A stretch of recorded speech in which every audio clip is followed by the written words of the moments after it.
Jim here. Halfpenny's the name. I'm a scientist educator. For the last 55 seasons, I've been fortunate to work in the Greater Yellowstone Ecosystem, to wander, to explore, to guide, and to teach. Winter has been my love, and my adventures have been incredible. For example, early in my career, I ran 12 to 15, 2 to 3 week ski camping trips with students across Yellowstone. The winter of 1978-79 is particularly memorable as it was the coldest on record in the continental United States. We were kept in the low spot just below Lewis River Falls when our thermometers registered 70 degrees Fahrenheit below zero. When the park first opened for overnight winter visitation, we had the original and only concession for winter, non-mechanized recreation in the park. I started quiet country ski tours at our base in Old Faithful. Eventually, we sold the concession to Yellowstone Park Company, which evolved into Xanterra. My original concession is now known as the Bear's Den. Currently, I run an ecological education company called A Naturalist World at our headquarters, the Track Education Center in Gardner. We provide education and research opportunities in Yellowstone and the high Arctic. At the Track Education Center, we house the world's largest forensic wildlife tracking museum and host educational and research programs. Over the years, I've written several books, including Winter, an ecological handbook, and many books on tracking. I've written several books you might be familiar with, including Yellowstone Bears in the Wild, Yellowstone Wolves in the Wild. Most folks know the annual wolf charts I write and are familiar with Charting Yellowstone Wolves, a compilation of 25 years of wolf charts. I've been thinking about tracking for a long time, since I started tracking sometime before 1957. Now let's take a look at winter snow tracking. Snow tracking takes advantage of a special surface, snow. Seldom do we find perfect prints, as snow is usually a poor media for recording tracks. Detail is often lacking. Consequently, winter is not about footprint identification, but about patterns, sizes, and distances. If you want to work on a single footprint identification, get a good book. This program is about patterns and stories. Normally, I teach a 3-day program on snow tracking, but now I only get 20 minutes. Hang on, let's track. To read the stories left by the tracks, we're going to study several principles of snow tracking. The first principle is snow track anatomy. There are 3 phases to a step: the brake phase, the support phase, and the propulsion phase. During the brake phase, force is imported forward and the media, in this case snow, is shoved forward. During the support phase, the footprint comes down and is supported directly to the bottom of the track hole. During the propulsion phase, the foot shoves forward and lifts up. Each of these phases creates a different look in the track pattern. If we look at a foot coming down, we see as a brake phase is starting, force is being shoved forward. While if the foot is directly above, the force is down to the bottom of the track. And during the propulsion phase, the foot lifts up and shoves back at the same time. These create identifiable portions within the track. The brake phase causes a ramp, which is a low angle. The support phase creates the floor of the track, which is the actual footprint of the weight-bearing track. And the head wall is created both by push forward and lifting up. There is a collar around the track. That collar is created by the braking phase as the foot imparts force forward and shoves up the snow. You'll notice that the ramp, head wall, and collar provide clues as to the direction of travel. Now let's use the principles of snow track anatomy to look at directions within a trail. Here's the perfect footprint. Seldom do you get these in the winter. You've got a hind foot on the front and lots of detail. Usually the detail, though, is more like this. It's hard to tell from the footprint, and therefore to decide what the direction might be, except we do see a well-developed ground here and a shallow ramp in the back, telling us that that footprint is going from right to left. Looking at this footprint, you see a well-developed collar and a ramp, that print going left to right. Down here, well-developed collar, you can see a ramp going right to left. However, what I want you to notice are these little piles of snow that are kicked forward and out by the force of the braking portion of the footprint. They're going to help us tell direction. If we look at this track, you can see the collar up there, but see the particles of snow kicked forward, particles of snow kicked forward. This animal is going from bottom to top. If we look at this trail, what we see is snow kicked forward, sharp edge on a collar, but the animal is dragging its heel coming in. This is very typical of the ungulates. To continue with principles, we need some good definitions. First off, we're going to look at the width of a footprint. The width of the footprint is the exact edge of the weight-bearing part of the footprint, this hard edge that you see down here. The trough is the maximum area of anything dragging. That could be a tail, the belly, a furry foot, but anything that makes a indentation in the snow that is wider than the width of the footprint. Several measurements will help us with understanding the trail of the animal. First one we're going to work with is stride, from same point on a footprint to same point in the same footprint. We're going to look at straddle, which is outside right to outside left of the weight-bearing part of the foot, and trough, which is the outside right to the outside left of any drag marks. So looking at this trail here, it's a walking trail. The hind foot is on top of the front foot. And let's mark the stride, center of the foot to center of the same foot right here. That will be one stride, the same as this measurement. If we mark the outside right to the outside left of this track, we have the straddle. And if we mark the outside right of the drag mark to the outside left of the drag mark, we have the trough. So a trail easily yields us three measures. The stride is equal to what we call the hip to shoulder distance. Here's the hip, here's the shoulder. If you measured that distance, that will be the same as the stride in a trail. If an animal is walking, the stride gives you an approximate size of the animal's hip to shoulder. Then you have to visualize some addition for the head and some addition for the rump of the animal. Another principle we want to look at is the relationship of the front footprint to the hind footprint. If you have a big butt on the animal, the hind foot's going to be bigger. So looking at this bear trail here, you see a big hind foot, small front, big hind, small front. If the animal doesn't have a big butt and has a heavy, dense skull cantilevered out in front of the rest of the body, then expect the front feet to be bigger. Note here, big front foot, small hind, big front foot, small hind. The skunk, it has a lot of weight in the back. The hind feet are bigger. So as we look at this trail, we see a front overstepped by hind, front overstepped by hind, front overstepped by hind. Another thing we want to look at is the width of the foot versus the straddle of the trail. Here we have a narrow foot and a narrow straddle. If you look at the edges of that set of tracks, you'll see that the trail is very narrow. Narrow foot, a wider straddle.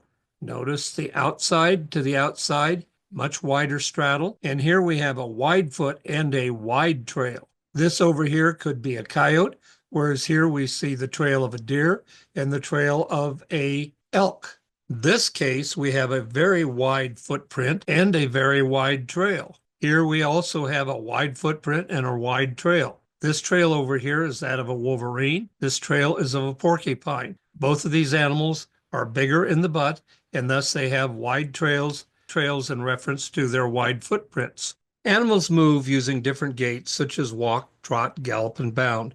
We can visualize these gaits and their modifications as a simple tree. The trunk includes the basic gaits, the walk, the trot, the gallop, and the bound. These gaits can be modified by the maker, changing the speed, or they can be modified by the maker, turning its body at an angle to the line of travel. Gaits can be identified by looking for lines or group patterns in the snow. Walks and trots leave a linear long line, whereas gallops and bounds show group patterns with a space between the groups. Bounds differ from gallops by the fact they're symmetrical.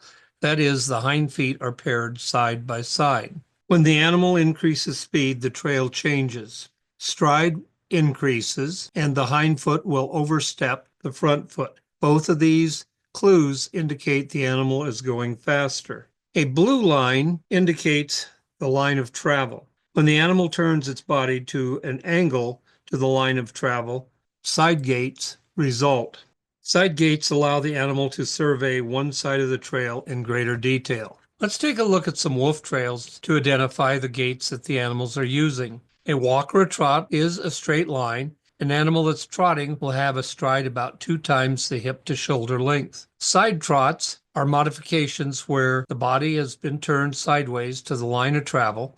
Again, stride gives us an indication of the speed. Gallops show groups of 4 footprints and a space in between. Stride gives an indication of speed. This gallop shows patterns of 4, and the stride again is an indicator of speed. But notice the blue lines, they indicate an injury. This animal is using a left front foot, right front foot. The left hind foot is hardly touching the ground, and the right hind foot comes down firmly, indicates that the left leg has been injured. Mammals tend to use some gaits more often than others. I'll call these the preferred gaits. Preferred gaits are similar across track groups. Groups are often at the family level, such as dog and cat families, but may be more linked at the order level, such as similar gaits for rodents and rabbits. We will start with the canids, which include the wolf, the coyote, the fox, and the domestic dogs. This C-shaped group pattern is quite common within the canids. 100 yards across the valley, you see that first level hypothesis should be that you've got a canid. Then the comb for scale says that's small, so it's either a small coyote or a large fox. Canids also prefer the 2x2x2 side gait, where the front foot is on this side, the hind foot is on the other, and the hind foot being slightly in front of the front foot suggests that it's going a little faster than normal. The front foot indicates it's looking to the right side. The cat family, or the felids, are walkers, right, left, right, left, right, left. Occasionally, though, you'll see this 3 pattern. That 3 pattern is a bound, where the right front foot hit the ground, then the left, then both hind feet. Cats tend to sneak up on prey and then do short chases using a bound. Bears, on the other hand, are walkers. Right, left, but what you spot is the front foot with a hind foot overstep. Bears often overstep. If you spook a bear, you'll see that same group pattern like the letter C. The weasel family has 2 patterns. The first is what we'll call the 2x2, and the 2x2 are an angle to the direction of travel. 2x2s occur with the smaller members of the weasel family. Oftentimes you will see that there is a drag mark between every other set of 2. This drag mark results from the fact that the weasel oversteps. Here's the front feet of a weasel going right to left, and you see how the hind feet are wider apart. The front feet are placed, and then the hind feet come around to the outside and come down, and that creates the drag in the middle of the track pattern. The heavier weasels, like skunks and wolverine and otter, use a 1x2x1 pattern. 1 print, 2 prints, 1 print. This happens to be left front, left hind, right hind. These are the heavy-footed animals with a full-blown heel on the hind foot. The rabbits have that classic hopping pattern that we all know, and a hop is just another name for a bound when it goes forward. On the left, you see the pattern of a cottontail and a jackrabbit with narrow hind feet. In the right, you see the pattern for a snowshoe hare with its hind toes quite well spread out. Snowshoe hare is moving slowly. The hind feet won't spread as much as it does when it's taking big hops. When we get into the rodent family, there's several subcategories within the rodents. One is the little deer mouse. That long tail on the deer mouse often drags behind it and will leave a drag pattern. However, we've shown that when it's cold, they'll hold the tail straight up in the air, and what you see is a 4 print by 4 print pattern with no tail drag. Both front feet, the hind feet come around the outside and overstep. Voles have relatively short tails, and most of the time you don't see a tail drag in the vole print. Voles also tend to walk and trot a lot more than they gallop. Squirrels are what we call sloppy hoppers. You see tail and foot drags going into and out of the footprint. The footprints are placed side by side, perpendicular to the line of travel. Now, one of the unique patterns of the squirrel family of the Greater Yellowstone Ecosystem is the flying squirrel. In the flying squirrel, you can see where it comes off a tree high in the air and lands way out from the tree to go on. And here's a landing pattern of the squirrel. You see the tail sticking out and the flaps alongside of the body. The little shrew has the 4x pattern, front foot, hind and hind. But the characteristic of the shrew is it hops once, it hops twice, and it's hardly gone 6 inches because it's such a small little creature. Looks maybe like a deer mouse, but short hops. Ungulates, on the other hand, drag the front of their foot much of the time, like you see here, and you'll see drag marks coming off the front of the hoof print. But when you spook the ungulates and get them moving, you will see a group pattern. There's a group as the animal leaves the scene from where it was spooked. Here are a few stories for fun. These stories use principles of snow tracking to interpret what the animal was telling us. This story shows drag marks coming in and out side by side in a very straight line. The drag marks appear to go from bottom to top. Animals that have a side-by-side, directly side-by-side pattern usually live in trees, and this is what we call a sloppy hopper, the squirrel. Drag marks in and out, a little bit of snow thrown forward, indicating the direction.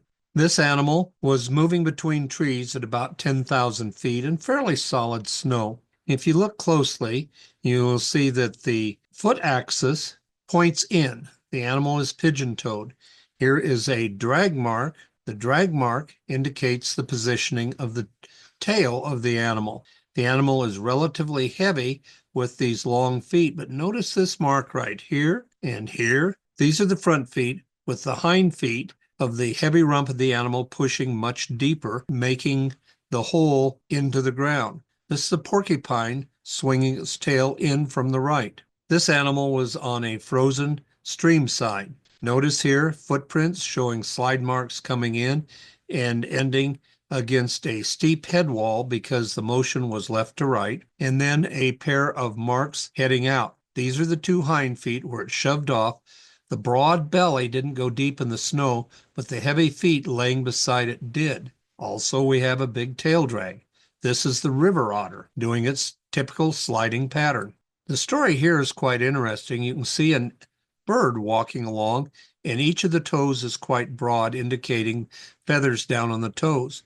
This is a ptarmigan walking through the story. The bear came afterwards, stepping on top of the ptarmigan. Here, the bird flew, pancaked in on its belly, then got out of the snow, walked off. We see not only the drag mark coming in, but the swing of the wing over here on the side. This is a ptarmigan landing. Oh, the story here. The little mouse hopping along side by side, owl wings next to it, and no more mouse tracks. This was the end of the story for our little mouse.